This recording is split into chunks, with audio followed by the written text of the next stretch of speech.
The Weimar Republic, 1919 to 1933, emerged from Germany's catastrophic defeat in World War I as a laboratory of social transformation where sexual liberation, artistic experimentation, and political upheaval intersected dramatically.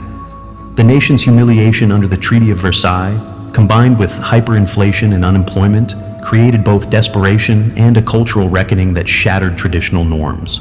Berlin became the symbolic heart of this revolution, a Babylon where gender roles dissolved and taboos collapsed in what historian Mel Gordon called a sexual tsunami of pent-up post-war energy.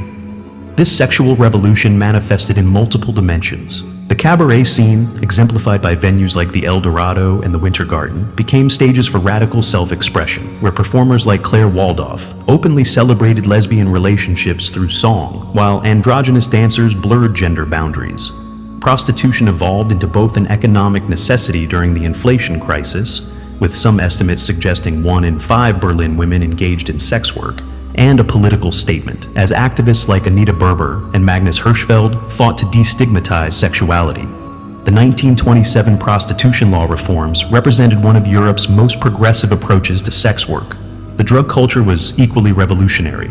Cocaine use became so widespread that poet Karl Zuckmayer described Berlin's air as spiced with it, while pharmaceutical companies like Merck turned Germany into the world's leading cocaine exporter.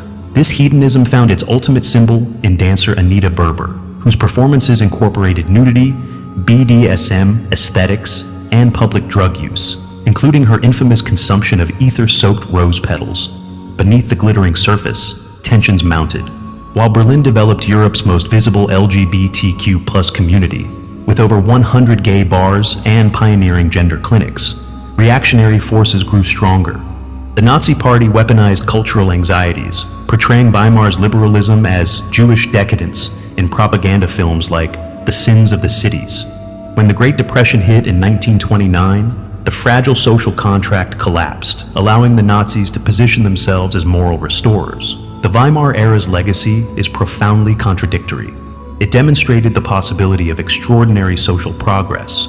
Germany had some of the world's first gender confirmation surgeries, comprehensive sex education, and protections for sex workers. Yet its collapse proved how quickly such freedoms can evaporate under economic stress and political opportunism. Today, Weimar serves as both inspiration for sexual liberation movements and a cautionary tale about the fragility of social progress in times of crisis. Its brief flowering remains one of history's most concentrated periods of cultural innovation, proving that even in darkness, humanity can create extraordinary light.